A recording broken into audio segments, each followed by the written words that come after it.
Subscribe करें और bell दबाएं ताकि कोई खबर रह न जाए।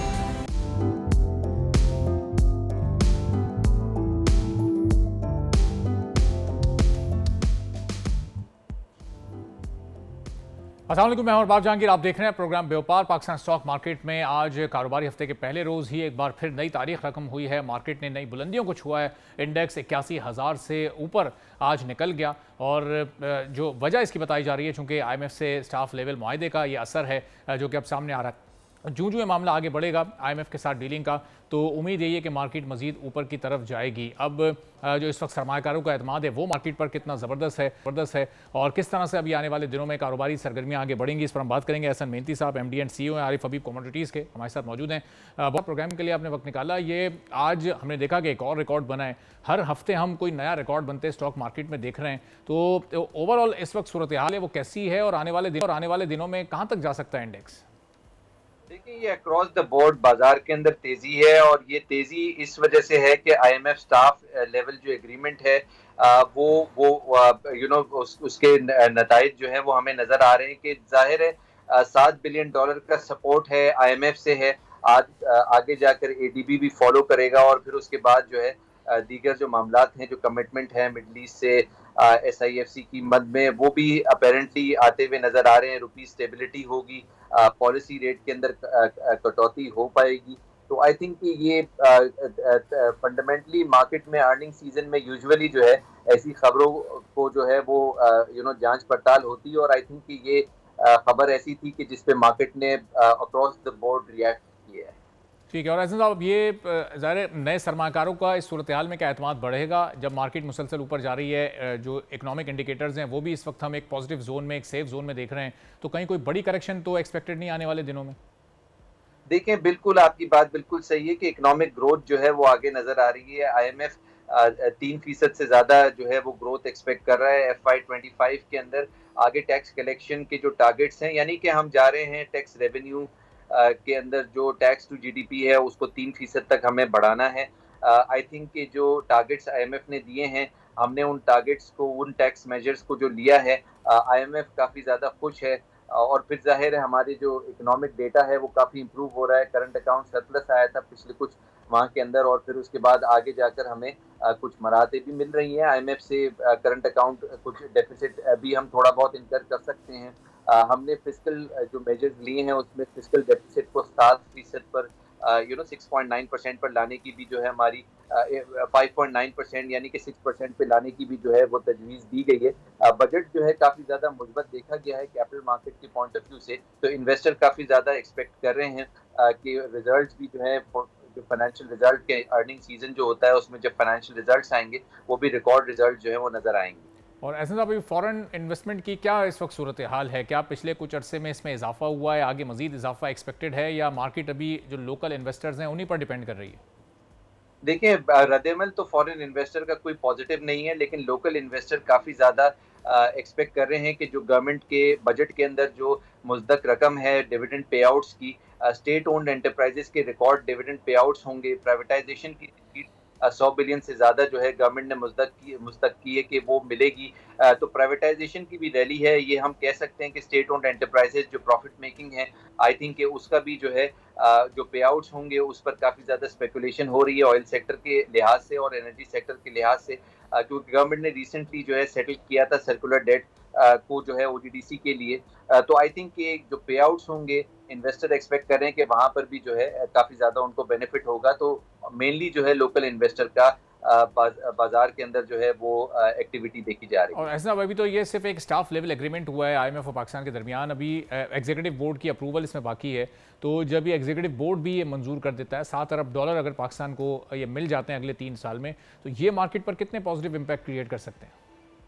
देखिए, आई थिंक कि इसका सारा जो, जिस तरह से मैंने पहले बताया कि ADB के कमिटमेंट जो है आगे IMF के अप्रूवल पर डिपेंडेंट थे। जो कमिटमेंट है SIFC को, जो UAE ने कमिटमेंट दिया है और सऊदी रिफाइनरी की कमिटमेंट है, वो सारी जो कतर की तरफ से भी जो है वो $25 बिलियन का कमिटमेंट था इन्वेस्टमेंट का। आई थिंक कि ये सारी जो डेवलपमेंट है वो इसी बेसिस पर है कि IMF का स्टाफ लेवल एग्रीमेंट जो होगा वो अगले 37 माह के अंदर जो है होपफुली ये SIFC के जो टारगेट्स हैं उसको भी हेल्प करेगा अचीव करने के लिए। तो ये काफ़ी ज़्यादा जो है अच्छी डेवलपमेंट है और ज़ाहिर है इसके लिए हमें फेडरल बजट एक टफ बजट देना पड़ा और आई थिंक कि जो गवर्नमेंट डिटरमिन्ड रही अपनी जो ऑस्टेरिटी की तरफ और जिस तरफ से जो गवर्नमेंट के जो मेजर्स हैं टैक्स कलेक्शन के, आई थिंक कि वो हद हमने एक्सेप्ट की है। जो आईएमएफ ने हमें प्रोवाइड की थी पावर टेरिफ को हमने रेज किया, आईपीपीज की जो है हम डील कर रहे हैं चाइना के साथ कि हम रोल ओवर करें जो $15 बिलियन देने हैं। तो आई थिंक कि ये जो पेशरफ्त हम कर रहे हैं इसी का रद्द-ए-अमल है कि स्टाफ लेवल एग्रीमेंट अब साइन ऑफ हो गया है और आगे जाकर जो है बोर्ड लेवल एक एक टर्म है जो कि हमने उसको भी पूरा करना है। आगे पॉलिसी रेट के अंदर भी कमी होगी मोस्ट प्रॉब्ली, जिस तरह से इन्फ्लेशन हम 12.5% पर 12.6% पर लाए हैं, तो जाहिर है इंटरेस्ट रेट कम होगा तो कैपिटल मार्केट के अंदर और बढ़ाव देखा जाएगा। बहुत बहुत शुक्रिया एहसन मेहनती साहब, MD and CEO Arif Habib commodities हमारे साथ मौजूद। ज़ाहिर है कि स्टाफ लेवल मुआहदा भी हुआ है लेकिन अभी एक बड़ा स्टेप बाकी है और वो एग्जीक्यूटिव बोर्ड की मंजूरी। $7 अरब का ये प्रोग्राम है जिसकी मुद्दत 37 माह होगी, लेकिन अभी जो एग्जीक्यूटिव बोर्ड का इजलास है उसके लिए कोई टाइमलाइन जारी नहीं की गई है कि कब वो इजलास होगा और उसके एजेंडे में फिर ये पाकिस्तान का केस शामिल होगा भी या नहीं। और फिर स्ट्रक्चरल रिफॉर्म्स की जो बात कर रहा है आईएमएफ, जो टैक्स कलेक्शन को और टैक्स नेट के साथ बढ़ाने की बात कर रहा है कि रिटेल सेक्टर को, फिर ज़राअत के शोबे को, इसके अलावा एक्सपोर्ट के शोबे को टैक्स नेट में लाया जाए, बैलेंस तरीके से लाया जाए ताकि दीगर सेक्टर्स पर से जो टैक्सेस का बोझ है वो कम हो सके। तो क्या ये हुकूमत ये सब कर सकेगी? इसी पर हम बात करेंगे। चौधरी मोहम्मद अकमल साहब माहिर माशियात हैं, हमारे साथ मौजूद हैं। बहुत शुक्रिया प्रोग्राम के लिए, आपने वक्त निकाला। अब ये जो स्ट्रक्चरल रिफॉर्म्स की आईएमएफ बात कर रहा है, ये इसको आसान लफ्जों में आप कैसे बयान करेंगे? क्या पूरी तरह से जो इदारों के ढांचे हैं वो तब्दील करने पड़ेंगे? देखें, स्ट्रक्चरल रिफॉर्म्स की जब हम बात करते हैं तो बेसिकली हम बात कर रहे होते हैं कि तमाम वो रुकावटें या ऑब्स्टिकल्स जो हैं जो फंडामेंटल ड्राइवर्स हैं जो जीडीपी ग्रोथ की राह में रुकावटें बनाते हैं, उनको जो है ना हम कहते हैं कि जी ये इन सबको इसके लिए जो आपने इकदाम करने हैं, these are called structural reforms. अब उसमें लिबरलाइजिंग लेबर हो सकती है, प्रोडक्ट एंड मार्केट्स के हवाले से हो सकता है, उसके साथ साथ इंकरेजिंग जॉब क्रिएशन की बात करें, इन्वेस्टमेंट के हवाले से बात करें, प्रोडक्टिविटी को इम्प्रूव करने की बात करें, टैक्सेशन की रिफॉर्म्स के हवाले से बात करें, तो ये सारी चीज़ें ऐसी हैं कि इनमें जो जो मसाइल आ रहे होंगे और प्रोडक्टिविटी को इंक्रीज़ करने के लिए, मार्केट में कंपटीशन को बढ़ाने के लिए, टैक्स की कलेक्शन जो टैक्स में जो हमारे मेजर चोरी है या not in circle tax net जो बंदे हैं, उन सबको टैक्स नेट में लाने के हवाले से जो जो रुकावटें, इन सारी ऑब्स्टिकल्स को दूर करना, इसको जो हम कहते हैं कि जी ये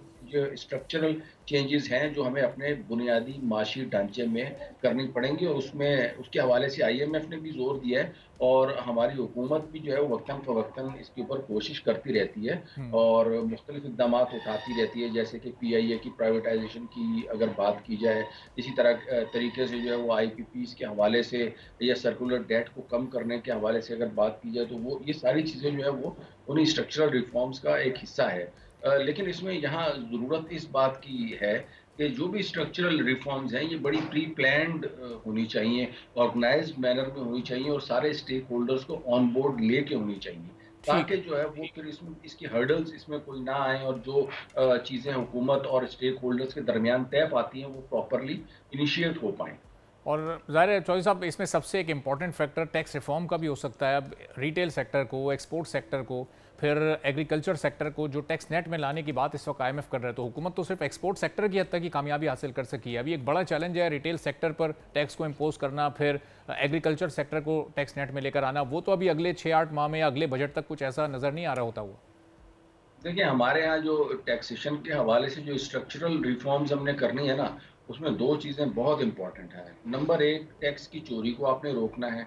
हमारे यहाँ टैक्स इतना चोरी होता है, स्मगलिंग हमारे यहाँ इतनी ज़्यादा है। मैं जस्ट एक आपको एग्जांपल देना चाहूँगा कि इस वक्त टेक्सटाइल की मशीनरी के हवाले से there are number of importers, मतलब मैं खुद मेरी फिंगर टिप्स के ऊपर है कि वो 5 मशीनें मंगवाते हैं, उन मशीनों में जो है ना वो स्पेयर पार्ट्स 3 मशीनों के रख के बीच में फिक्स करके ले आते हैं। तो अब वो 5 मशीनें उसूलन आई होती हैं, एक्चुअली जो है वो 3 मशीनें साथ में स्पेयर पार्ट्स और आए हुए होते हैं। तो इस तरीके से टेक्निकली टैक्स की चोरी हो रही है।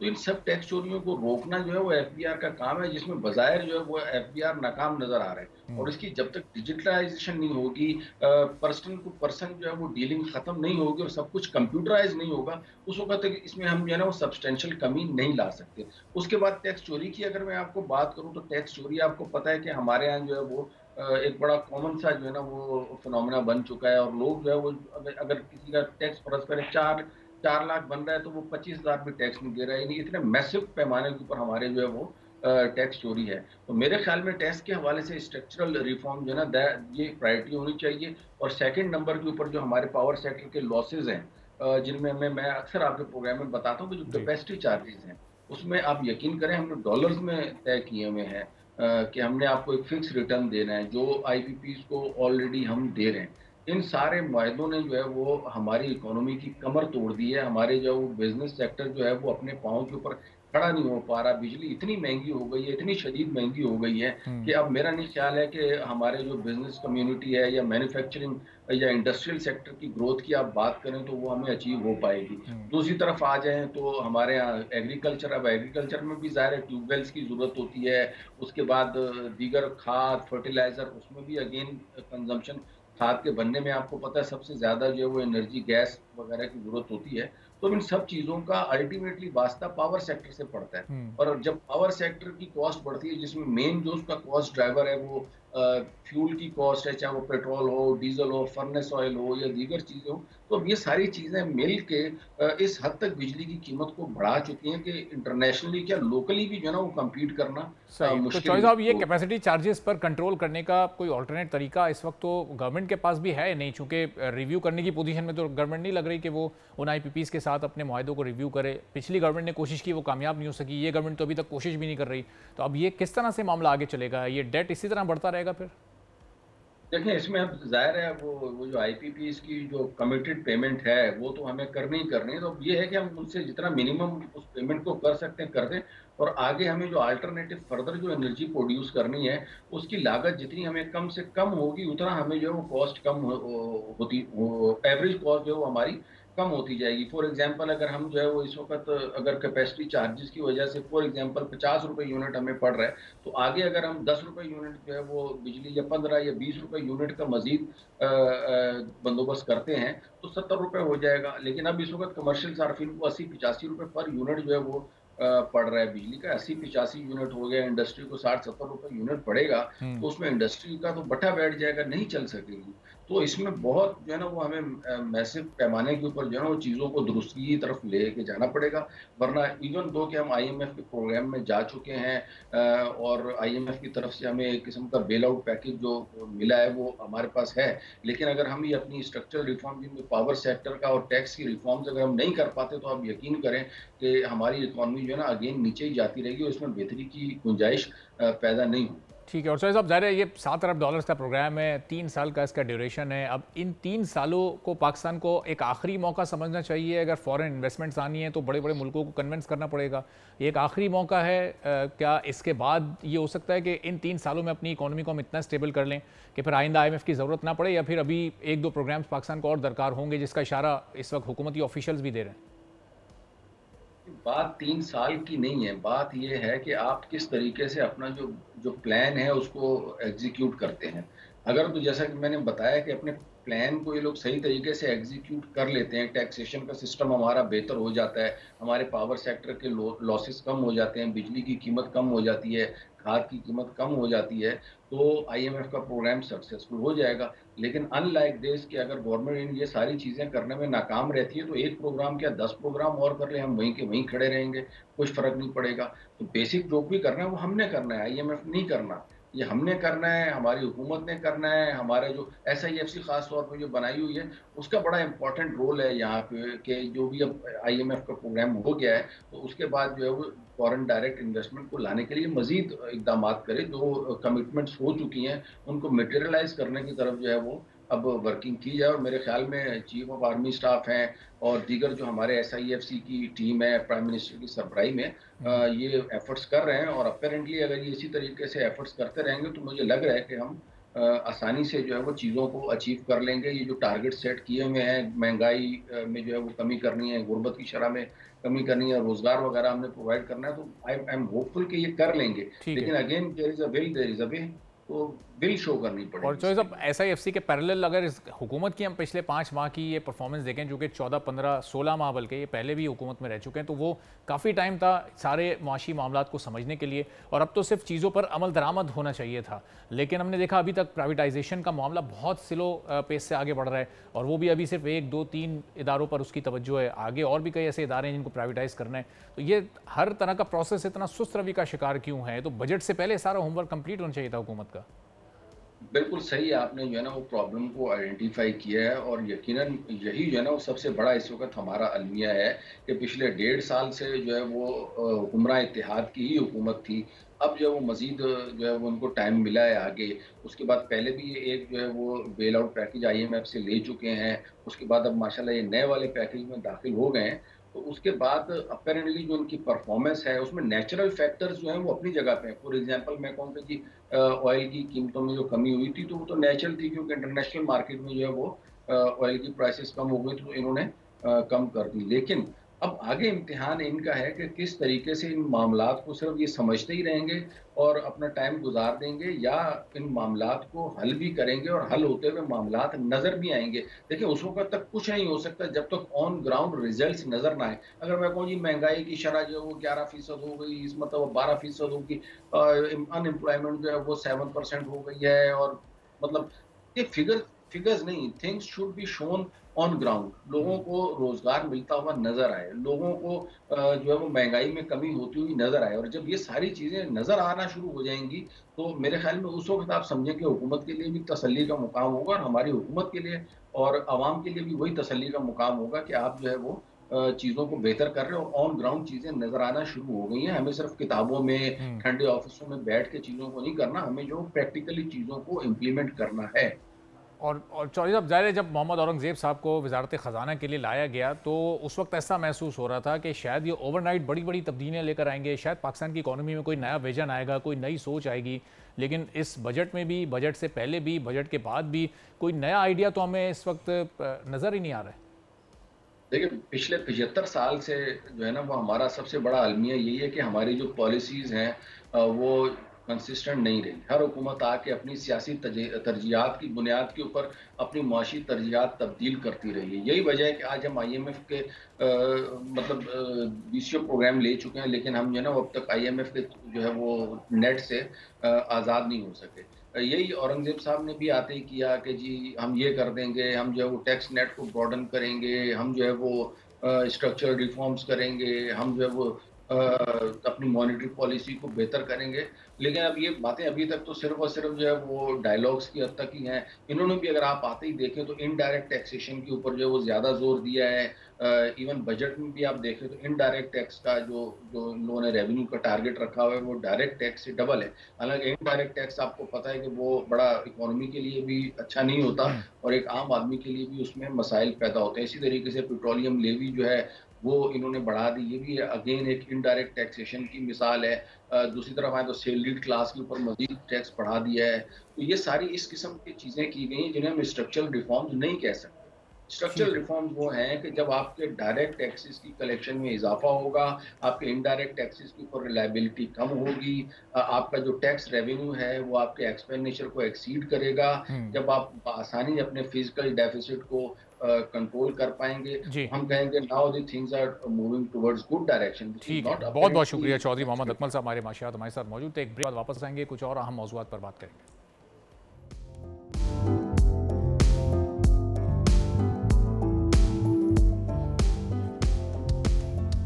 एक बार फिर प्रोग्राम में आपको खुशामदीद कहेंगे, और मुख्तलिफ सेक्टर्स के बाद अब सीमेंट सेक्टर भी एहतजाज और हड़ताल पर आ चुका है, चूँकि हुकूमत की जानिब से जो नेट टैक्सेस आयद किए गए हैं वो काबिल कबूल सीमेंट सेक्टर के लिए नहीं है, और अब इसी मुनासबत से उनका ये कहना है कि इन टैक्सेस को ख़त्म किया जाए, वरना फिर ज़ाहिर अगला उनका लाहे अमल क्या होगा इस सिलसिले में भी वो आगाह करेंगे।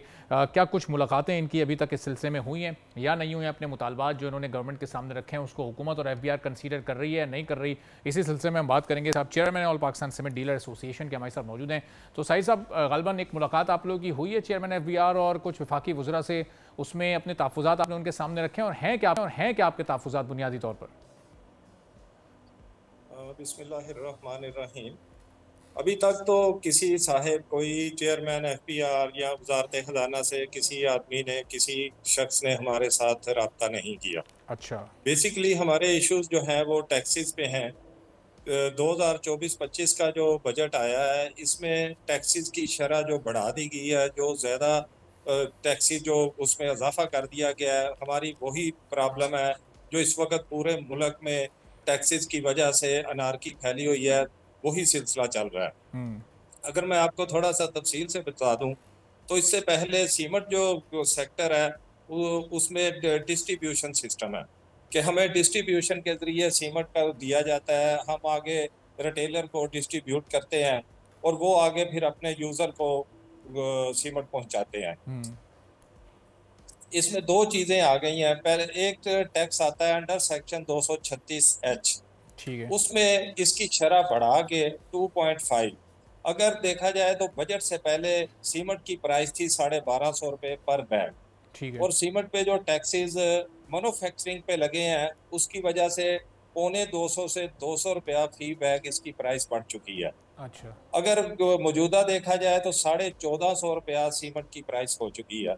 1450 रुपया पे जब 236H का इम्प्लीमेंट किया जाता है 2.5% का जो कि रिटेलर पे लगा है, तो उसके प्राइस बनती है 35 रुपये, जबकि सीमेंट कंपनीज अपने डीलर्स को 8 से 10 रुपये पर बैग मार्जिन देते हैं, जिसे हम कमीशन या डिस्ट्रीब्यूशन कास्ट को कहते हैं, वो देते हैं। सही। जब हमें 10 रुपये एक बैग पे प्रॉफिट मिलता है तो उसके ऊपर 35 रुपया टैक्स कैसे दिया जाता है? और ये जो जब तक ये जो आप बता रहे हैं साहिब साहब, ये 35 रुपए का भी टैक्स है एक बोरी पर, ये पहले कितना था? ये बढ़कर 35 हुआ, ये सिफर था और सिफर से अचानक 35 रुपए कर दिया गया? नहीं, ये बढ़ के 35 हुआ है। इससे पहले ये 0.5% था, 1% था और 0.5% था। उस सीमेंट की प्राइस कम थी, जो डीलर और डिस्ट्रीब्यूटर आपस में बांट के तो उसको मैनेज कर रहे थे।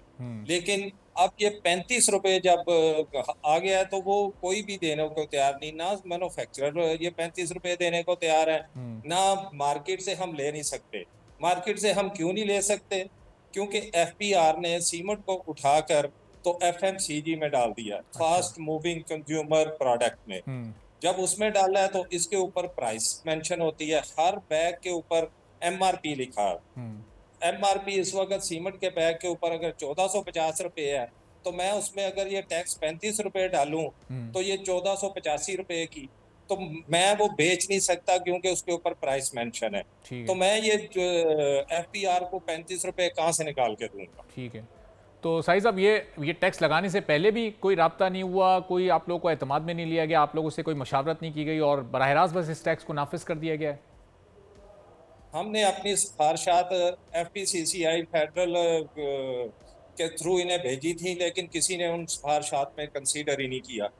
आप भी सुन रहे हैं, हम भी सुन रहे हैं, पूरी कौम सुन रही है कि ये बजट जनाब आईएमएफ ने बनाया। जब आईएमएफ को ग्राउंड रियलिटीज का ही नहीं पता कि ग्राउंड में रियलिटीज क्या है, पाकिस्तान की जरूरियात क्या है, यहाँ पे एजुकेशन कितनी है, यहाँ पे किसी की माशी जरूरत क्या है, तो उसको क्या होगा? उन्होंने तो उठा के एक फार्मूला बनाया, जो 0.5% दे रहा था उसको 2.5% कर दें, जो 2.5 दे रहा था उसको 5 कर दें। साहब, ये आप लोगों की बुनियादी जो सिफारिशात थी वो थी क्या जो आपने भिजवाई थी? ये जो 0.5% था, ये इसमें कितना मार्जिन था इजाफा होने का? और ज़ाहिर है कि हुकूमत ने जो 2.5% किया उस पर आपके तहफ़्फ़ुज़ात हैं, कहाँ तक जा सकती थी हुकूमत इसमें, जो आप लोगों के लिए भी अफोर्डेबल होता? हमने जब सिफारिशात भेजी थी उस वक्त तो बजट का पता नहीं था ना। अच्छा। हमें तो नहीं था बजट पता कि बजट में क्या चीज आनी है। हमने तो उसको तरीकाकार एक वजह किया था। हमने अपनी सिफारिशात में ये भेजा था कि इस टैक्सेशन निज़ाम को सिंप्लीफाई किया जाए। हम आज भी यही कह रहे हैं कि इस टैक्सेशन निज़ाम को सिंप्लीफाई कर दें। हम टैक्स पहले भी देते आए हैं, हम आगे भी टैक्स देना चाहते हैं, हम मजीद टैक्स बढ़ा दें। हम खुश हैं इस चीज पे, हमें टैक्स बढ़ा दें, लेकिन इस तरीकाकार को सिंप्लीफाई कर दें। सेकंड चीज मैं आपके नोटिस में ये लाना चाहता हूँ, आपके तवस्सुल से बताना चाहता हूँ हकामे वाला को, एक चीज है पीओएस, पॉइंट ऑफ सेल जी। हमारी आबादी देख लें कितने परसेंट अनपढ़ है और कितने परसेंट पढ़ी लिखी है। सीमेंट पे जो काम करता है वो ऑलमोस्ट अनपढ़, उन्हें तो पर्ची बनानी जो बिल होता है ना, बिल तक बनाना नहीं आता। जो बंदा बजरी, रेत और बिल्डिंग मटेरियल स्टोर का काम करता है, उसे पर्ची तक बनानी नहीं आती और उसे फोर्स किया जा रहा है कि तुम अपनी दुकान पे पीओएस इंस्टॉल कर दो। सही। वो पीओएस इंस्टॉल करके क्या करे, उसकी सेल एक दुकानदार जो बिल्डिंग मटेरियल का काम करता है, जो सीमेंट बेचता है, वो 50 से 100 बैग डेली सेल करता है। बिल्कुल सही। सही साहब, ये उसमें से पॉइंट चले आपका सही है, लेकिन फिर जो आप कहने के तरीक़ाकार को आसान कर दें, चाहे टैक्स बढ़ा दें, तो वो आसान तरीक़ाकार फिर क्या हो सकता है ताकि हुकूमत की भी थोड़ी रहनुमाई हो? मैं उसी तरफ आ रहा हूँ। वो आसान तरीकाकार ये है कि एट सोर्स देखें, टैक्स उस चीज पे लगता है जिसमें वैल्यू एडिशन हो। जिस बैग पे इन्होंने प्राइस लगवा दी, इसको एफएमसीजी में डाल दिया, थर्ड शेड्यूल में डाल दिया, उसके ऊपर प्राइस लिखी है, उस प्राइस पे बेचने के लिए बाउंड है, तो उसमें वैल्यू एडिशन तो है नहीं। जिस चीज में वैल्यू एडिशन नहीं होगी उसमें टैक्स कहां से लगाएंगे? हम ये कहते हैं, हमारा मुतालबा ये है कि एट सोर्स टैक्स लगा दिया जाए। जब फैक्ट्री से निकले तमाम डीलर्स डिस्ट्रीब्यूटर का डाटा एफपीआर के पास मौजूद है। हम जितना माल डेली उठाते हैं, सीमेंट उठाते हैं, वो टोटल एफपीआर के नोटिस में होता है कि किस डीलर ने किस प्राइस पे कितना माल उठाया।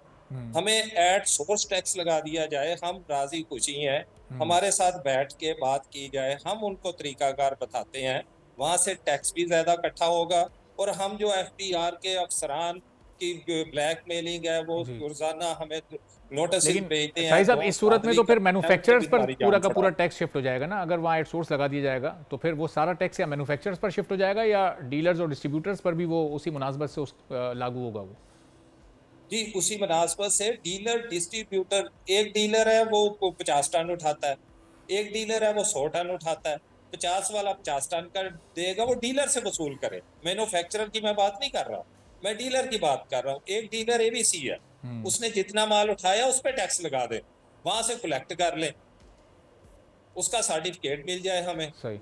इससे पहले, आज से 5 साल पहले यही तरीकाकार था, गवर्नमेंट को टैक्स भी ज्यादा जाता था और हम भी आसानी में थे। ठीक है। आज मुश्किल में फंस चुके हैं, जिसकी वजह से हम। और सही साहब, आपके सेक्टर के जितने भी रिटेलर्स हैं वो तमाम रिटेलर्स क्या इनकम टैक्स के टैक्स नेट में हैं? यानी वो अपनी इनकम पर वो लोग टैक्स दे रहे हैं? मैं डिस्ट्रीब्यूटर की बात कर रहा हूँ। जितना डिस्ट्रीब्यूटर है जो सीमेंट कंपनियों के साथ मुंसलिक है, वो तमाम टैक्स नेट में शामिल है। अच्छा, लेकिन चूंकि ये बड़ा एक बात की जाती है कि जितना भी कंस्ट्रक्शन सेक्टर है, रियल एस्टेट सेक्टर है, वो टैक्स नेट में शामिल नहीं है, और ये ज़ाहिर है आपके सेक्टर पर भी ये इल्ज़ाम लगता है। अक्सर हुकूमती ऑफिशियल्स भी इस तरह की बात कर रहे होते हैं, तो ताकि उसकी भी वजाहत हो जाए और अगर वो कोई गलत तासुर बना हुआ है तो उस तासुर की भी नफ़ी हो जाए। तो ये सिर्फ आप डिस्ट्रीब्यूटर्स की हद तक बात कर रहे हैं या पूरा जो सीमेंट सेक्टर है वो अपनी इनकम पर वो टैक्स देता है? मैं इस चीज़ को वाज़ेह कर दूं कि जो आप बात कर रहे हैं ना, वो रियल एस्टेट सेक्टर की बात कर रहे हैं, जिसकी बात की जाती है हमेशा, जिसके ऊपर इस दफा भारी टैक्सेस लग चुके हैं।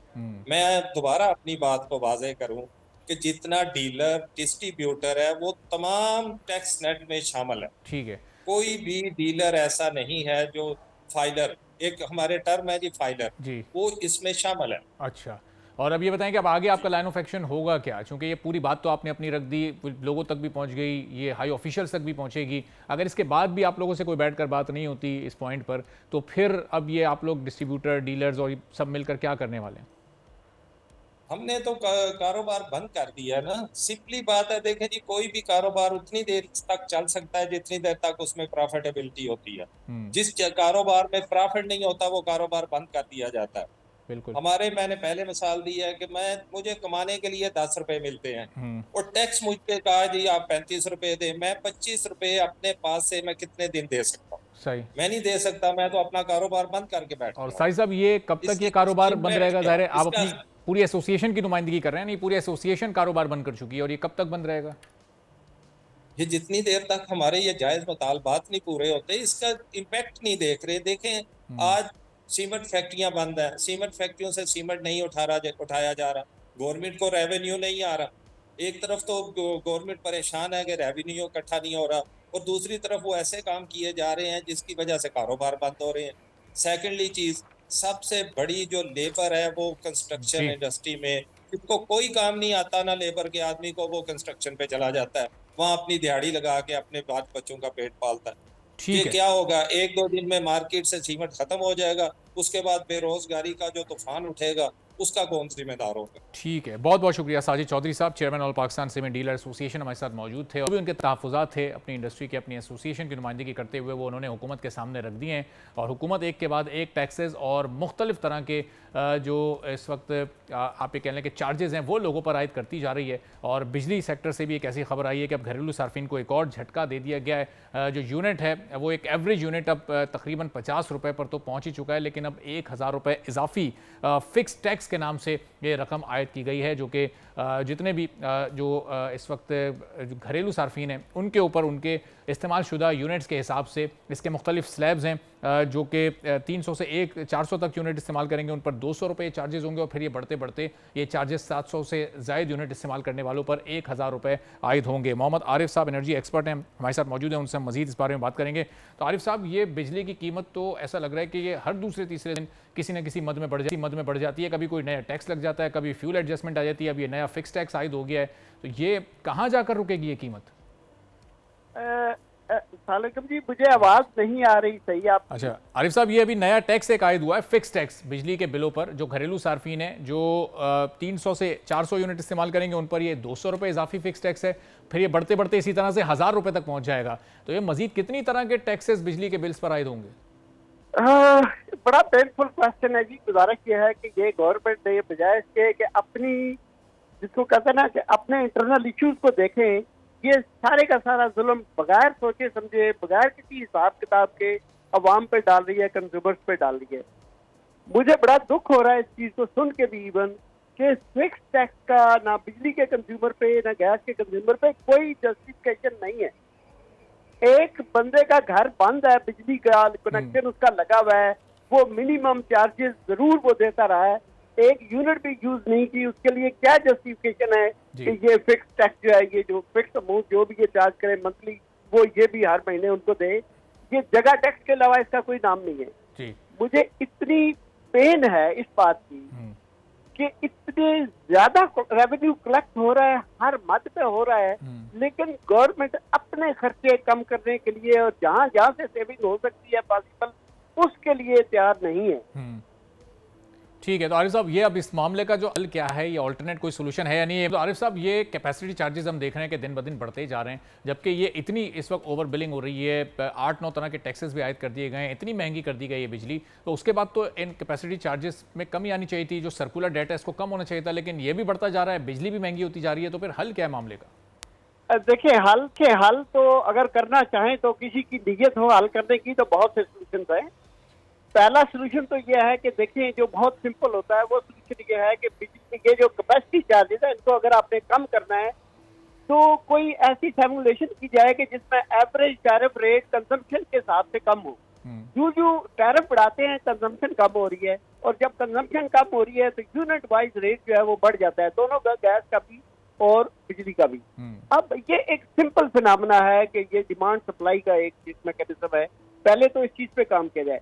दूसरा ये काम किया जाए कि अगर इसी तरीके से टैक्स लगाने हैं, टैरिफ बढ़ाने हैं बगैर कोई कम्पिटिटिव मार्केट फोर्सेस को सामने रख के, तो इसका मतलब बेसिकली ये है कि दोनों ओगरा और नेपरा दोनों के रोल को जीरो कर दिया गया है। अच्छा, जब इनका रोल ही जीरो है तो इन लोगों की या इन दोनों अदारों की कोई जरूरत नहीं है। इन दोनों को बंद करके एटलीस्ट अरबों रुपए जो सालाना इनका अपना बजट है वो तो कंज्यूमर पे वो भी रिकवर किया जाता है, उसको तो बंद कर दिया जाए, उसमें थोड़ा बहुत टैरिफ में फर्क पड़ेगा। अच्छा, तीसरी चीज ये है कि देखिए, कैपेसिटी चार्जेस पे ये कोई रीजन नहीं है कि अगर कोई वाकई ही ऐसे एग्रीमेंट्स हैं जो हार्श हैं या जिनकी टर्म कंप्लीट हो गई है, उनको दोबारा रिन्यू करने से पहले आप क्यों नहीं रीनेगोशिएट क्यों नहीं करते? अभी हमने बहुत रिसेंट सुना एक हफ्ता पहले कि जी कुछ जो है वो जो IPPs के जो एग्रीमेंट्स हैं उनको दोबारा रिन्यू कर दिया, on the same terms and condition extend कर दिया गया है उनकी टर्म को। तो ये सारी सिंपल डिसीजन है जो किए जा सकते हैं, लेकिन लगता है कि किसी की नीयत ही नहीं है। इसमें से तो किसी भी ऑप्शन पर हुकूमत नहीं जा रही, ना इसको अडॉप्ट कर रही है। तो फिर अभी जो इस वक्त वजीर तवानाई है वो कह रहे हैं कि आने वाला जो जनवरी होगा 2025 का, उसमें बिजली की कीमत कम हो जाएगी, सस्ती हो जाएगी। तो फिर वो ये किस बुनियाद पर कह रहे हैं? एक टीवी शो में बड़े एतमाद के साथ उन्होंने बात किया और क्लिप भी उनका बड़ा वायरल हो रहा है। सर, ये बड़े एतमाद से सिर्फ बातें कर रहे हैं, प्रैक्टिकली कोई काम नहीं हो रहा। प्रैक्टिकली वो है कि जो लोगों के बिलों के अंदर लिखा होता है ना कि आपने पे करना है और आप पे नहीं करते तो आपका बिजली कट जाएगी, मैं आपको क्या अर्ज करूं कि 3 महीने में सिंपल गवर्नमेंट ये कर ले जी ठीक है। Simple government. चलिए आरिफ साहब, आने वाले दिनों में इस बहुत अहम मामला, इस पर हम मजीद भी गुफ्तगू करेंगे। देंगे। बहुत शुक्रिया। मोहम्मद आरिफ साहब हमारे साथ मौजूद थे। इसी के साथ नाज़रीन आज के प्रोग्राम से इजाजत दीजिए। अल्लाह हाफ़िज़।